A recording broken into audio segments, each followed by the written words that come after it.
Welcome to Cronkite Sports Live. I'm Liesl Babicka, and today joining me is NCAA women's soccer beat reporter Jose Liriano. Jose, ASU came off a really difficult weekend in Northern California. They played Cal and they played Stanford. However, in the Cal game, ASU tied 1-1. How did that come out?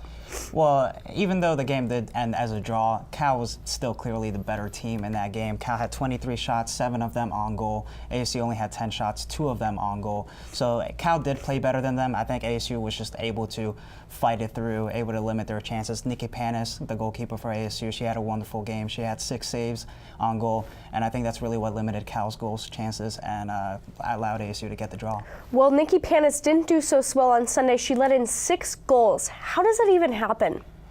Honestly, Liesl, I don't think I've ever seen a team give up as easily as I saw ASU give up that night.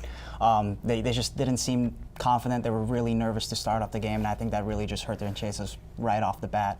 ASU also, they're a very aggressive team. They like to get up on the offense and take their chances and take some risks to get their goals. They did nothing of that against Stanford. They really just played deep. Their back line was really deep, and they just played very conservative, trying to basically limit Stanford's goals chances, which is not their game. It's not their identity, and when you lose your identity, you're not going to play well. And sometimes you really just got to play to your strengths, then try to limit your opponent's strengths. You bring up a good point, playing with your identity.